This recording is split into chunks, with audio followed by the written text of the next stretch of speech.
Hello बच्चों, आपका स्वागत है हमारे इस वीडियो चैनल में। आज की वीडियो देंगे प्रोजेक्ट कार्य क्रमांक 18 1 से लेकर आपको 24 तक सारे वीडियो आपको इस चैनल के माध्यम से मिल जाएंगे। तो आपको क्या करना है, अगर आपको कोई वीडियो नहीं मिल रहा है तो हमें कमेंट करना है, कमेंट करिए, आपको सारे वीडियो आपको मिल जाएंगे। और आप अपने अभी तक हमारे चैनल को सब्सक्राइब नहीं कर रहा तो सब्सक्राइब कर लीजिए। आपको चैनल की साइड में एक लाल कलर की बटन मिल रही होंगी, तो वहाँ से आप चैनल को सब्सक्राइब कर सकते हैं और अपने दोस्त के साथ इस वीडियो को शेयर कर दीजिए और उन्हें भी चैनल सब्सक्राइब करने के लिए कहिए। और आपके घर में जितने मोबाइल उपस्थित हो उन सभी से चैनल को सब्सक्राइब कर लीजिए। तो चलिए बच्चों, आपको जो प्रोजेक्ट का 18 पूछा गया वो क्वेश्चन क्या है सबसे पहले हम देख लेते हैं। आपको क्वेश्चन पूछा गया स्थानीय स्तर पर उपलब्ध। आपको फर्स्ट क्वेश्चन क्या पूछा गया, फर्स्ट क्वेश्चन पूछा गया स्थानीय स्तर पर उपलब्ध, स्थानीय स्तर पर उपलब्ध निम्नांकित सार्वजनिक सेवाओं। सार्वजनिक सेवा वे होती है जिसका उपयोग सभी लोग करते हैं, वे सार्वजनिक सेवाएं कहलाता है। हम क्वेश्चन का स्थानीय स्तर पर उपलब्ध निम्नांकित उपलब्ध सार्वजनिक सेवाओं संबंधित जानकारी एकत्र कीजिए। मैं जैसे आपको बताया सार्वजनिक सेवाएं कौन सी होती है, जो इसका वे वस्तुएं या जिनका उपयोग सभी लोग करते हैं, जैसे रेलगाड़ी हो गई है, तो ये सार्वजनिक सेवाओं में आ जाती है। इसमें आती है, सार्वजनिक सेवाओं में आती है। तो इससे संबंधित जानकारी एकत्र कीजिए। और इस समय आगे पूछा गया है आपकी सुविधा के लिए एक सुविधा से संबंधित जानकारी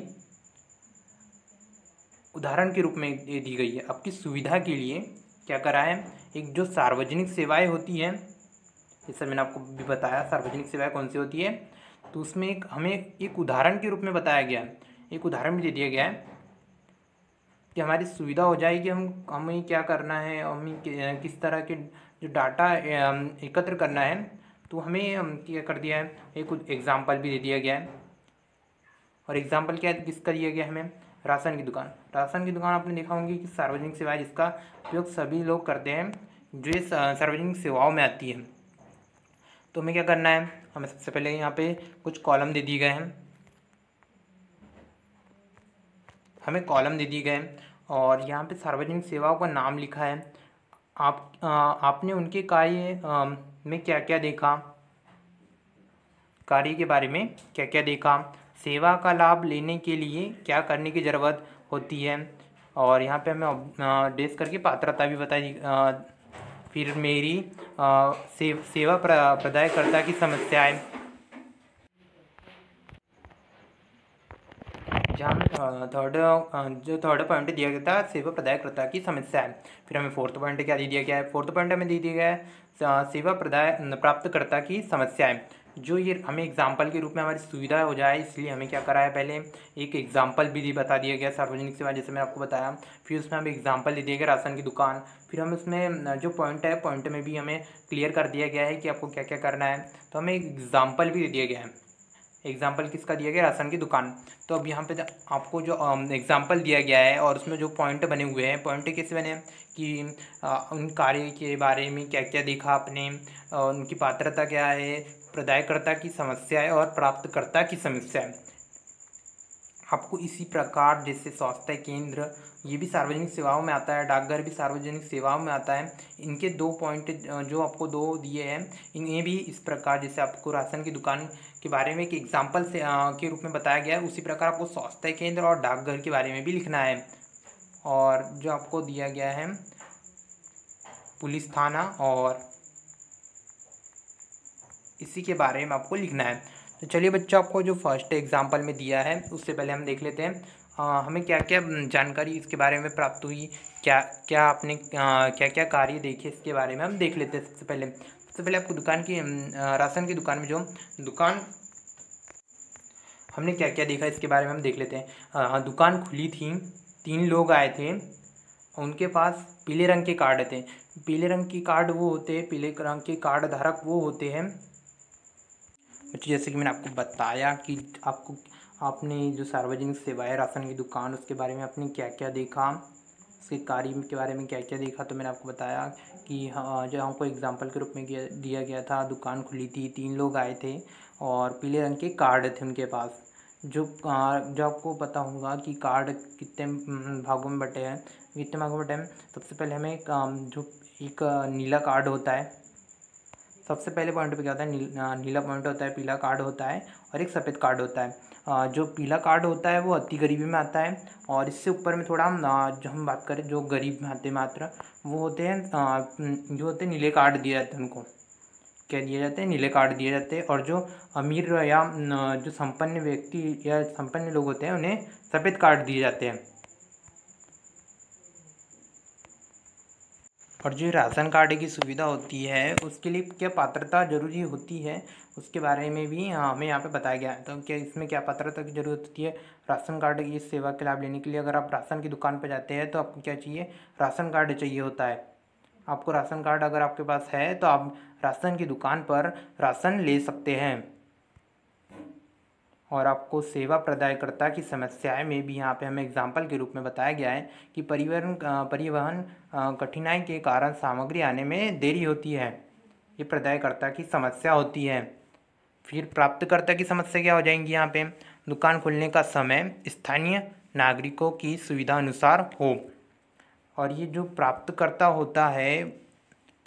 होता है जो सेवा प्राप्त करने वाला होता है, उन्हें क्या समस्या होती है, उन्हें समस्या होती है कि दुकान खुलने का समय स्थानीय नागरिकों की सुविधा अनुसार हो। जहाँ पर लोग रहते हैं उन्हें राशन की दुकान का समय जब खुलने का समय हो वो स्थानीय नागरिकों की सुविधा के अनुसार हो।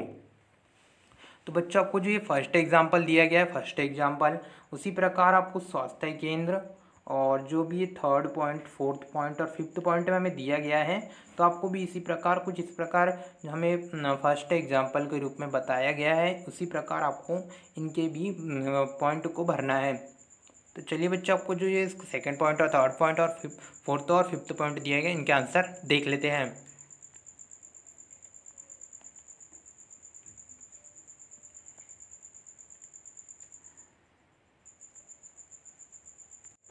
बच्चों जैसे कि आपको एग्जाम्पल के रूप में पहले ही बता दिया गया था कि उनके कार्य के बारे में लिखना है, फिर पात्रता क्या होती है, प्रदायकर्ता की समस्या क्या होती है और प्राप्तकर्ता की समस्या क्या होती है। तो हमने जैसे भी राशन की दुकान के बारे में पढ़ा, बारे में बताया आपको, जो एग्जाम्पल के रूप में हमें दिया गया था। फिर हम बात करते हैं स्वास्थ्य केंद्र इन के बारे में अपने क्या कार्य देखे हैं। तो हमें सबसे पहले हम कार्य को देख लेते हैं। हमने कार्य देखे है कि स्वास्थ्य केंद्र खुला था, मरीज आए हुए थे तथा उनके हाथ में दवा की पर्ची थी। उनके हाथ में क्या थी, दवा की पर्ची थी। फिर इसके लिए पात्रता क्या होती है, पात्रता वही होती है टोकन पर्ची, विशेष लाभ हेतु राशन कार्ड एवं आधार कार्ड। इसके लिए पात्रता क्या होगी, टोकन पर्ची, विशेष लाभ हेतु राशन कार्ड। अगर आप विशेष लाभ लेना चाहते हैं, स्वास्थ्य केंद्र की सुविधाओं के लिए विशेष लाभ लेना चाहते हैं, तो आपके पास क्या होना चाहिए, राशन कार्ड एवं आधार कार्ड होना चाहिए। फिर सेवा प्रदायकर्ता की समस्या क्या होती है, जो प्रदायकर्ता होता है उससे क्या चाहिए होता है, एम्बुलेंस फ्री सेवा होनी चाहिए। फिर जो प्राप्तकर्ता होता है, डॉक्टरों का समय पर न रहना। प्राप्तकर्ता मीन्स जो यहाँ पर इलाज कराने आते हैं उनकी प्रमुख समस्या क्या होती है कि डॉक्टरों का समय पर ना रहना उनके लिए प्रमुख समस्या बन जाती है। तो बच्चों आपको जो थर्ड पॉइंट दिया गया है डाकघर, इसके बारे में हम देख लेते हैं। इसके कार्य के बारे में क्या पात्रता क्या होनी चाहिए, प्रदायकर्ता की समस्या है और प्राप्तकर्ता की समस्या है।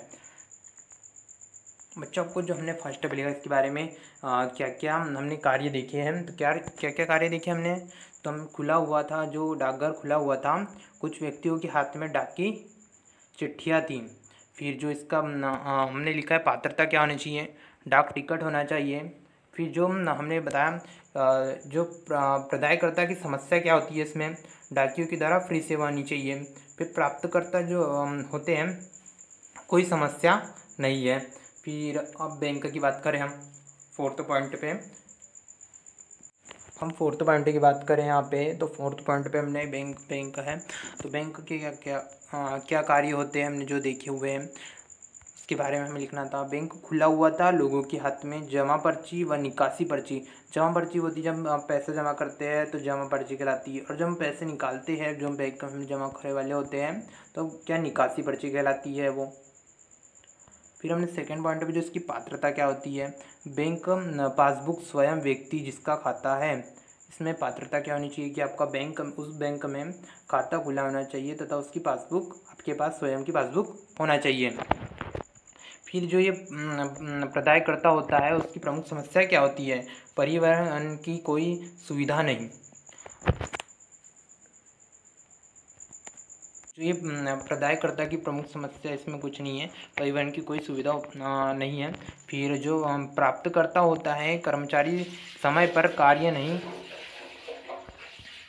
जो इसमें प्राप्तकर्ता होते हैं, जो जैसे कि लोग होते हैं जो अपने बैंक में पासबुक वासबुक लाते हैं और कर्मचारी समय पर कार्य नहीं निपटाते हैं, इनकी प्रमुख समस्या होती है। फिर हम बात करें पुलिस थाना की। पुलिस थाना खुला था, 100 नंबर पर गाड़ी भी थी। और फिर जो हमने बात करी जो पात्रता होती है अपराध न करें। और फिर जो इसकी प्रदायकर्ता होते हैं। फिर उसमें 100 नंबर पे डायल सेवा, फ्री सेवा। फिर जो प्राप्तकर्ता होते हैं वो नहीं होती है, इसमें कोई समस्या नहीं होती है। तो बच्चों, आपने मेरे चैनल सब्सक्राइब नहीं किया तो सब्सक्राइब भी कर लीजिए। आपको चैनल साइड में लाल कलर की बटन मिल रही होंगी सब्सक्राइब की, तो वहाँ पर जाकर आप चैनल को सब्सक्राइब कर सकते हैं। और आपको कोई प्रोजेक्ट कार्य नहीं मिल रहा है तो आप हमें कमेंट कीजिए, आपको सारे प्रोजेक्ट का आंसर हम उपलब्ध करा देंगे। और आपको अगर प्रोजेक्ट कार्य के उत्तर देखना है, प्रोजेक्ट कार्य के उत्तर, तो आपको प्लेलिस्ट में चलाना है। प्लेलिस्ट में आपको सारे वीडियो मिल जाएंगे। और इस वीडियो को अपने दोस्तों के साथ शेयर कर दीजिए और उन्हें व्हाट्सएप ग्रुप में शेयर कर दीजिए। और उन्हें भी चैनल सब्सक्राइब करने के लिए कहिए। और आपके घर में जितने मोबाइल उपलब्ध है उन सभी से हमारे चैनल को सब्सक्राइब कर लीजिए। और आप अपने दोस्तों से भी इस चैनल को सब्सक्राइब करने के लिए कहिए।